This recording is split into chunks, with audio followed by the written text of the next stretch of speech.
વડોદરા શહેરના સમા વિસ્તારમાં મહાકાળી સોસાયટીના રહીશો દ્વારા પાણીના પ્રશ્નને લઈને પોલીસ સાથે સંઘર્ષ થયું હતું, જ્યારે પોલીસે 20 જેટલા લોકોની અટકાયત કરી હતી।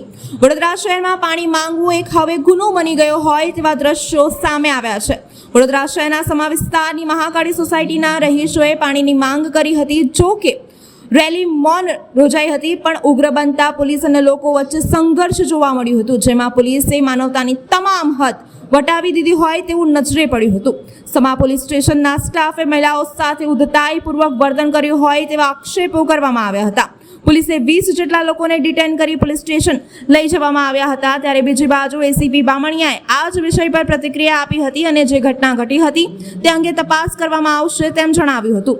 સાથે જ વોર્ડ નંબર 2 ના કોર્પોરેટર મહાવીરસિંહ રાજપૂત, જે વોટર વર્કર્સ સમિતિના અધ્યક્ષ છે, તેમણે જાન્યુઆરી મહિનામાં જ ઉત્તર ઝોન કચેરીમાં પત્ર લખી 250 ડાયામીટરની નલિકા નાખવા સૂચન કરી દીધું છે, જેથી મહાકાળી સોસાયટી અને અન્ય સોસાયટીના લોકોને સમયસર પાણી પૂરું પાડી શકાય। પણ આવી તો થોડી લઈ જાય દાદાગીરી કરીને તમને કઈ પૂછ્યું નહીં? મને ખાલી બેસાડી દીધો। મેં ખાલી પૂછ્યું કે આવી તો પકડીને કેમ લઈ જાવ છો, એમાં મને બેસાડી દીધો ખાલી, બસ।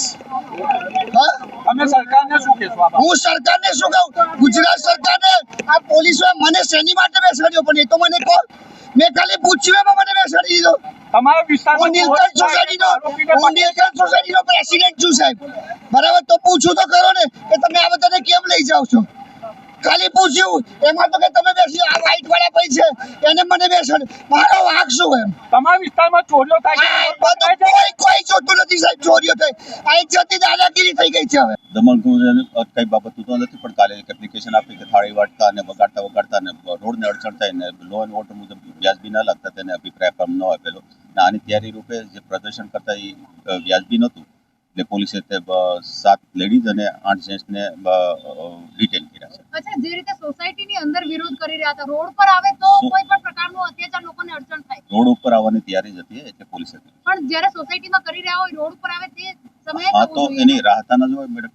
સાહેબ નિયમ શું છે? સોસાયટીની આંગણે ઊભા રહીને પ્રદર્શન ના કરી શકે, ભેગા ના થઈ શકે? હવે ડિપેન્ડ કરે છે કે લો એન્ડ ઓર્ડર મુજબ પોલીસને શું લાગ્યું છે એ મુજબ કાર્ય કરે। અચ્છા, આપના દ્વારા જ્યારે મહિલાઓ માંગણી કરી રહી હતી, જે રીતે વાતચીત કરી રહ્યા હતા, મીડિયા સમક્ષ પોતાની વાત મૂકી રહ્યા હતા, તે દરમિયાન આપના પોલીસ દ્વારા મહિલાઓને ધક્કે ચડાવવામાં આવી હતી, આ કેટલું યોગ્ય વર્તન કહી શકો છો?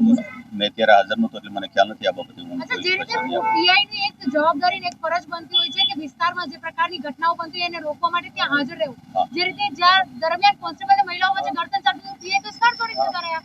ના પીઆઈ હાજર હતા તો સવારના સ્થળ છોડીને જતા રહ્યા તો સાહેબ એના બાબતે એ ડિપાર્ટમેન્ટની બાબત છે।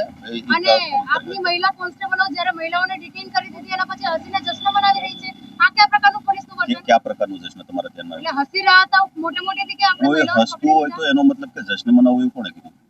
માણસને એટલે એમને કોઈ વસ્તુ થાય એટલે પોલીસને મતલબ એકદમ સિરિયસ ગંભીર થઈ જવાનું તમે એવું માનો છો? સાહેબ તમે શું કહેવાય હસીને જશ્ન એટલે કયા પ્રકારનો જશ્ન? એમાં કઈ ત્યાં કઈ ફટાકડા ફોડતા હતા પોલીસ? એટલે ફટાકડા ફોડે હા એમને તો જશ્ન એટલે હું તમારી સાથે હસીને વાત કરું એનો મતલબ જશ્ન બનાવું છું? સાહેબ હસવું એટલા માટે યોગ્ય નહોતું કે તમારા મહિલા કોન્સ્ટેબલોએ મહિલાઓને જે અહીંના મહિલાઓને અટકાયત કરી છે, એમની સાડી, એમના બ્લાઉઝ, એમના એ પણ નીકળી ગયા હતા, ત્યાં સુધી એમને દમન કર્યું છે। સ્થળ ઉપર ત્યારે નહોતો એટલે એ બાબત હું કઈ નથી, તો એ યોગ્ય છે? એ ગંભીર બાબત નથી? જો કર્યું હોય તો એ યોગ્ય નથી। ટીંગાટોળી કરીને લઈ જાય છે, ટીંગાટોળી માણસ ના આવે તો ટીંગાડો, મહિલાઓ સાથે પણ ના આવે તો તમે શું કરો? તમે એ જગ્યા હોય તો તમે શું કરો? ના આવે એટલે ટીંગાટોળી કરવાના, કપડા ખેંચી લેવાના? મારા ધ્યાને નથી એવું કોઈ કપડા ખેંચવાની બાબત। તો આવશે તમારા ધ્યાનમાં? ખાલી પૂછતા હતા, એમને ફેટ પકડીને અંદર બેસાડી દીધા, એમને જોઈ લઈ છે, અમે તપાસ કરી પોલીસે પાણી જો આવું બધું થયું હોય તો એ ગંભીર નથી લાગતું? ગંભીર એ બાબતે તપાસ કરશે।